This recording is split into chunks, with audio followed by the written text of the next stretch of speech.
Muito bem, dado o recado aqui por um dos nossos patrocinadores no seu Mac, vamos agora voltando à nossa aula do Palio e Torque. Telinha de vocês, primeiro, ordem de ignição. Vamos falar um pouquinho sobre algumas funções, alguns valores, torque, potência, ordem de ignição e por aí vai. E depois falar de algumas curiosidades nesse motor e-torque, tá? Porque hoje é a aula de introdução, para entendermos melhor que motor estamos trabalhando, que motor estamos, fazendo a manutenção. Bom, falar em ordem de ignição é algo muito básico. Porém, pessoal, sempre bato na tecla. Raciocínio.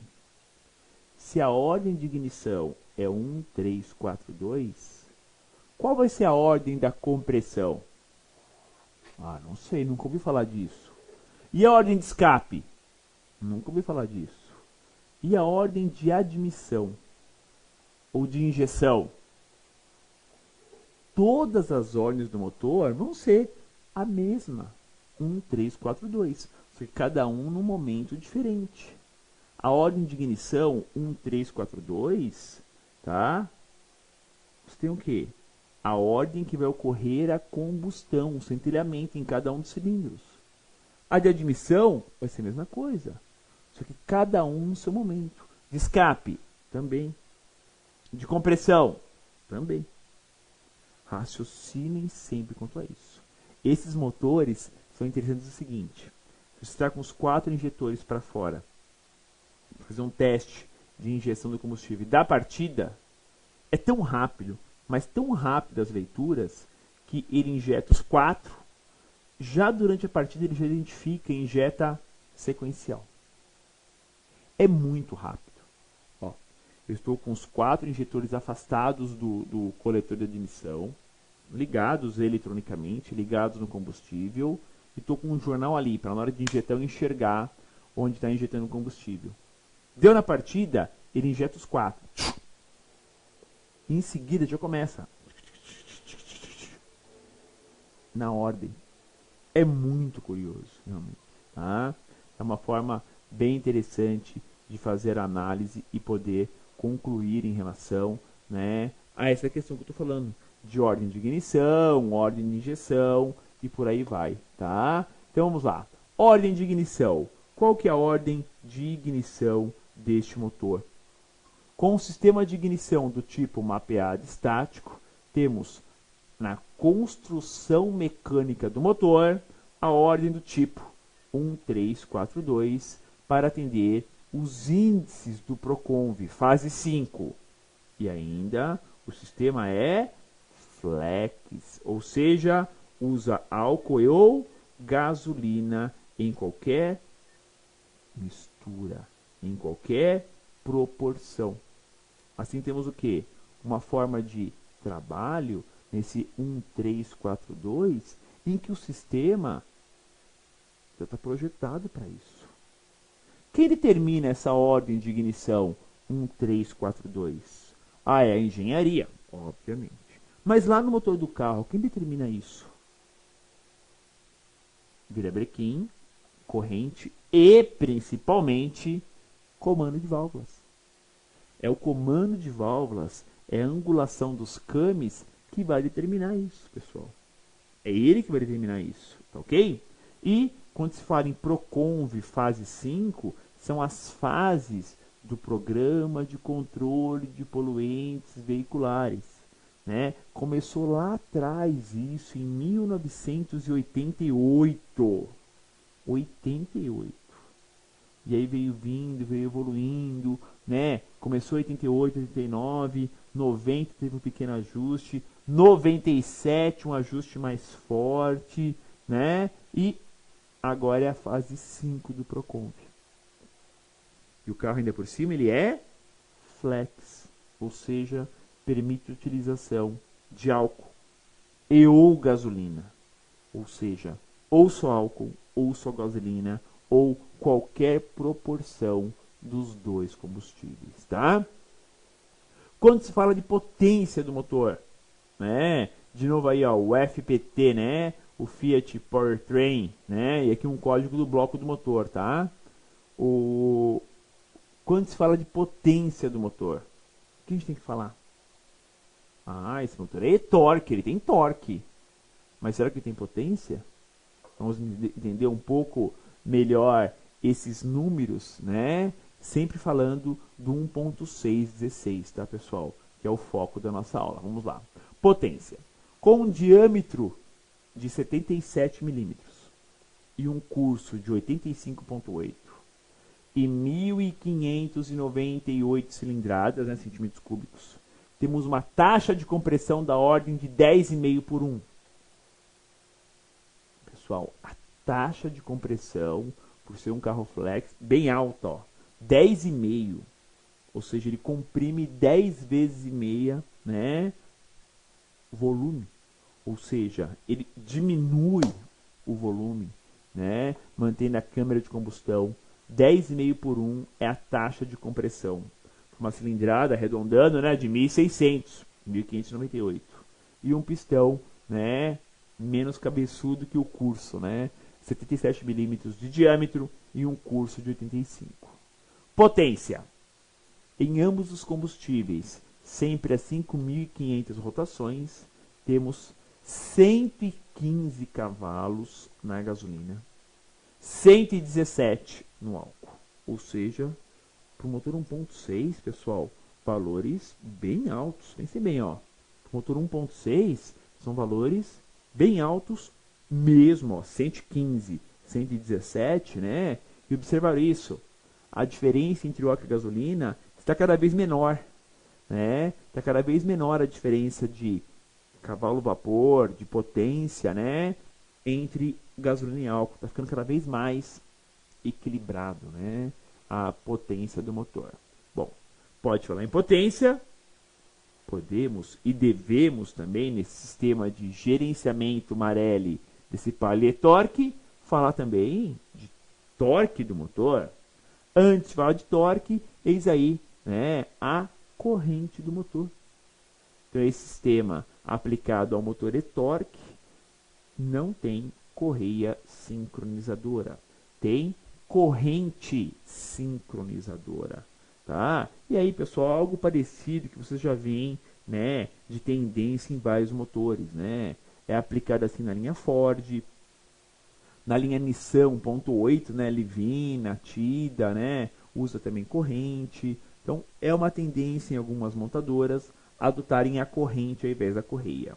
Mesma coisa. Quando tem desgaste, começa a bater, tem que trocar o conjunto, né? Engrenagem pequena, que é do vira, engrenagem grande, que é do comando, né? O esticador e as duas saias, né? Os dois plásticos que mantêm tanto a corrente esticada como conduz para a posição certa, tá? Então, na hora da troca, tem que trocar o kit, né? Engrenagens, esticador hidráulico, corrente e os dois suportes de apoio, tá? Claro que na teoria isso não é para dar problema. Na teoria é para durar barbaridade, tá? Então a corrente desse motor não tem prescrição de troca. Significa dizer o quê? Não tem quilometragem de troca. Não tem no manual desse motor. Ou seja, na teoria, a corrente é para durar a vida útil do motor.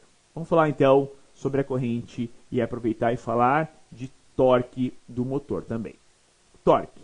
Além da corrente e engrenagens e esticador, sem prescrição de troca, ou seja, não tem quilometragem prevista para manutenção, para troca. Temos o torque desse motor, né, a faixa de torque melhor para conduzir esse motor, né, esse veículo, é 4.500 rotações por minuto. Tá? O que significa dizer isso, pessoal? Se eu dirijo o carro nessa faixa de 4.500, eu uso mais a força do motor. Automaticamente, eu transformo essa força, né, em energia. Economiza mais combustível.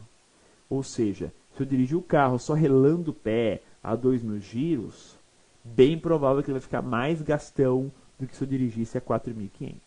Porque é a faixa de torque do motor. É a melhor faixa de trabalho que o motor tem, é 4.500, tá?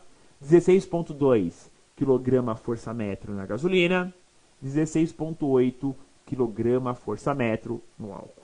De novo, né, ó, a diferença bem pequena do álcool para gasolina, né? Está se restringindo cada vez mais as diferenças, né, de um motor flex, a diferença quando eu uso álcool e quando eu uso gasolina também. Legal? E o índice de CO? Observe essa foto, pessoal, que é algo que aconteceu muito com esses motores, tá? E é tendencioso pegarem motores que foram abertos, tá? Significa dizer o quê, ó? Teve motores nessa linha, né, com problemas de estourar, furar pistão. Houveram problemas nessa linha, tá? Então, muita atenção aí com o pistão, com esses componentes, porque há casos sérios de furar pistão. Então, no início, teve alguns recalques, né, alguns problemas solucionados, alguns não, tá? Em relação a bater o motor, estourar pistão e por aí vai, tá? Índice de CO. O que é o CO mesmo? CO é monóxido de carbono, né? O C é carbono, o O é dióxido, né? De oxigênio, então vira monóxido de carbono. Então temos os limites estabelecidos sendo necessariamente menor que 0,3% de CO em marcha lenta, e a marcha lenta ela é ajustada eletronicamente em 850, mais ou menos 50 RPM, tá? Esse índice de CO, pessoal, é para homologação do carro, tá? Que estabelece no Brasil que tem que, né, uma margem de, no limite máximo, 0,30% de CO em marcha lenta. Não pode ter mais que isso. Claro, um motor funcionando redondinho, um motor moderno, certo? Em marcha lenta vai dar algo em torno de 0,06, 0,08%, bem abaixo do 0,30, que é o limite máximo permitido, ok? Por quê? Temos catalisador, temos uma injeção multiponto, tem uma ignição mapeada estática, temos um gerenciamento eletrônico do motor que cuida disso tudo. Ou seja, consegue fazer as adequações, as correções e seguir com o funcionamento regular do carro. É mais ou menos essa a concepção, essa a ideia de funcionar melhor o motor do carro. Quanto melhor funciona o motor do carro, pessoal, lá atrás no escapamento teremos o que? Menos poluente. Obviamente, menos consumo. Quanto melhor for a formação dessa mistura e esse gerenciamento de sistema permite isso, melhor será a queima, menor será o consumo, menos poluentes serão emitidos lá atrás, na tubulação de escapamento. Bom, agora algumas curiosidades, né, que nós temos nesse motor, além, é claro, da própria corrente do motor, né, que ela é uma, para a linha Fiat, uma novidade muito grande, né, um Fiat com motor com corrente, né, é tendencioso a ser corrente. Eu vejo que o mercado não está muito adepto a isso ainda, mas existe assim, cada vez mais a tendência de motores com corrente, tá? Cada vez mais a tendência. Por falar em coisas novas, a bomba de água deste motor é algo bem diferente, né? Porque temos uma bomba d'água acionada indiretamente. Como assim indiretamente? Indiretamente. A bomba d'água não é acionada pela correia dentada. Não é acionada diretamente pela correia auxiliar, pelo virabrequim. Ela é acionada por uma bomba. Ah, uma bomba gira outra? Mais ou menos isso. A bomba da direção hidráulica vai girar a bomba d'água. Então é isso. Ó. Uma grande curiosidade desse motor e-torque é o acionamento indireto da bomba d'água, que não é pela corrente ou correia. Ela é acionada pela bomba da direção hidráulica do veículo. Claro que a bomba da direção hidráulica ela é acionada, né, pela correia auxiliar, que é acionada pelo virabrequim. Mas assim, ó, fisicamente falando, a bomba da direção vai girar a bomba de água, tá? Ou seja, a bomba d'água é movimentada por um eixinho, né, ligado à própria bomba da direção hidráulica. Então nós temos o quê? Uma bomba girando a outra. E no meio quebra muito. O dente de ligação entre bomba da direção e a bomba d'água quebra. E aí a água não circula. Ela pode até ameaçar de circular pela diferença de temperatura, mas aquele fluxo da bomba d'água fica bem realmente comprometido e o motor aquece. Tá? Quando você tem problemas de acionamento da bomba d'água, o motor tende a aquecer parado. Andando, se pega muita velocidade, é tanto vento de frente que não chega a aquecer. Ok? Então fiquem sempre atentos a esse detalhe de como é girada a bomba d'água. Belezinha? Na tela de vocês, a central, a unidade de controle eletrônico deste motor e-torque 1.6, vira a localização, ó. Fácil acesso, né? Bem simplesinha. E claro, vamos a mais uma dica. Sempre teremos 4 válvulas por cilindro. E a grande curiosidade é a presença. É o acionamento dessas 16 válvulas com apenas um comando. É um só para todas as válvulas. Além, é claro, de tuchos hidráulicos, né, que diminuem ainda mais a manutenção no veículo. Ok? Vamos à nossa perguntinha.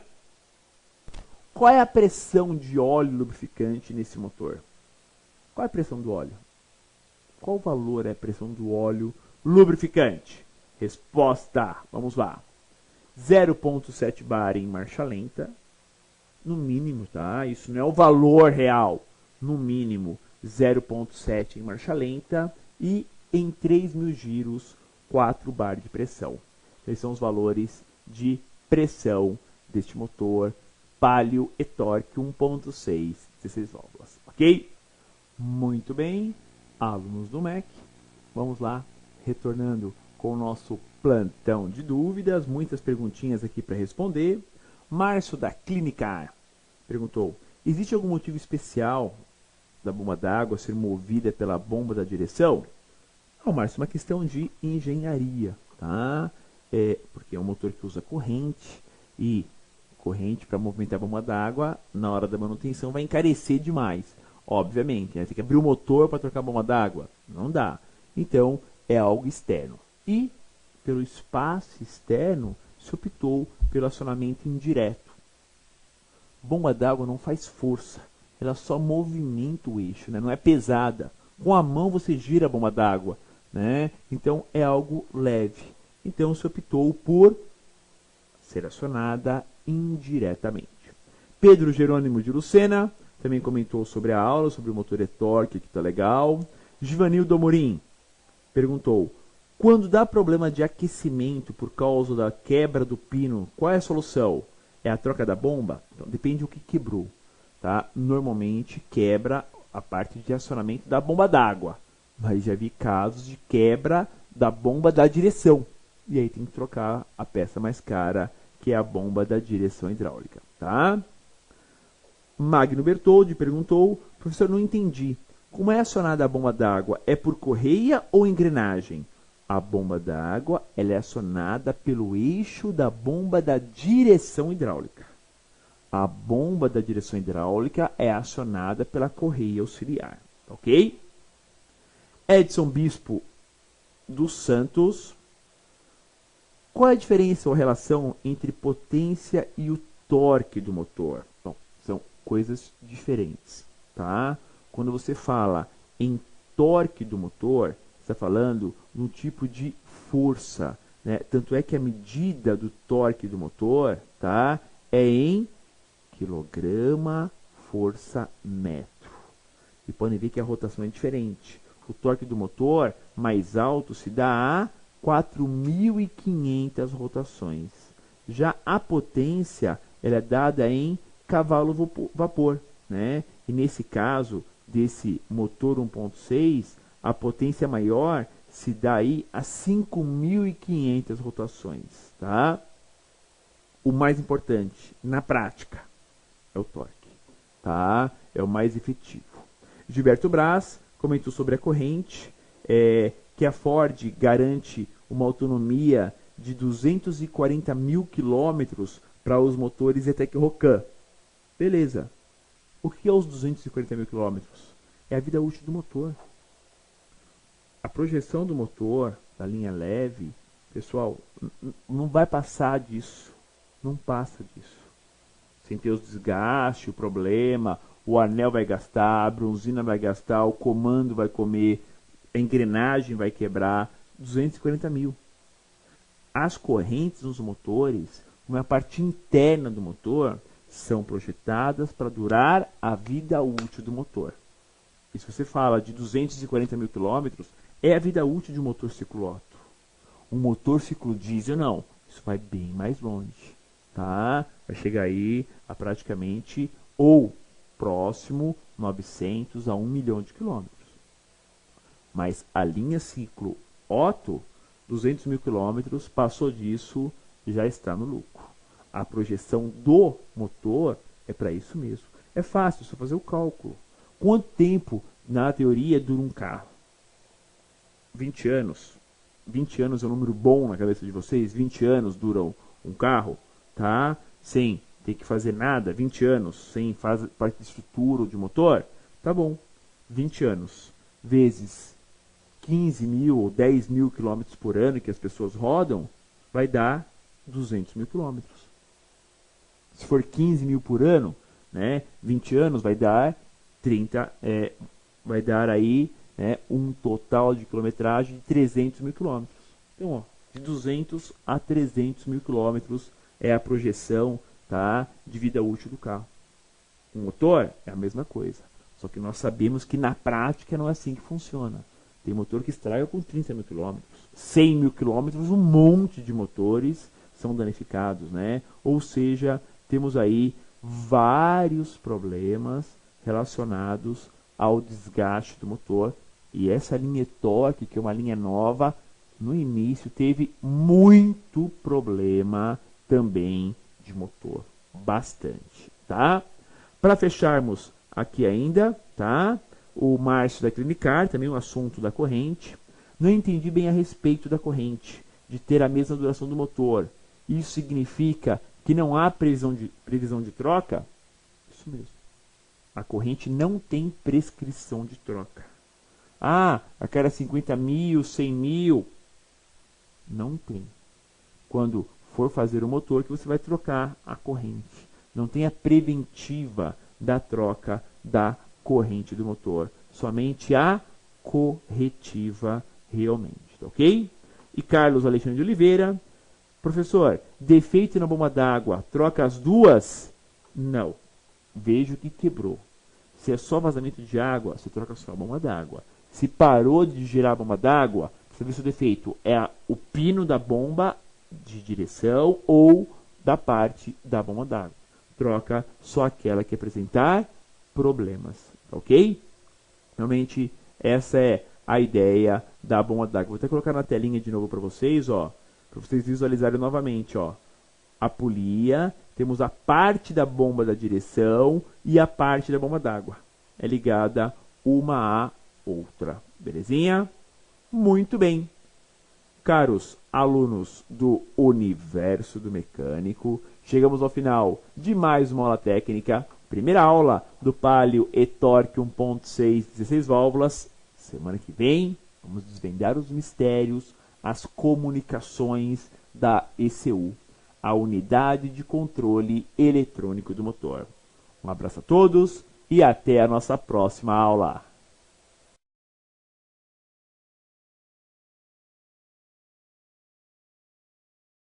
Olá, amigo reparador, bem-vindo a mais um programa da série Como Instalar da MTE Thomson. Meu nome é Rogério Costa e eu vou passar para vocês todas as informações para a correta instalação dos nossos produtos. Antes de começar o seu trabalho, verifique se você tem as ferramentas corretas e os utensílios para facilitar o seu trabalho.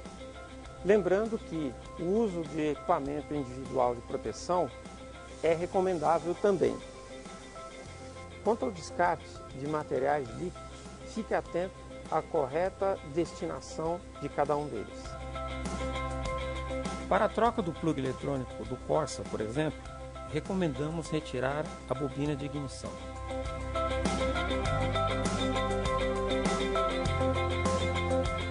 Solte o conector do plug eletrônico.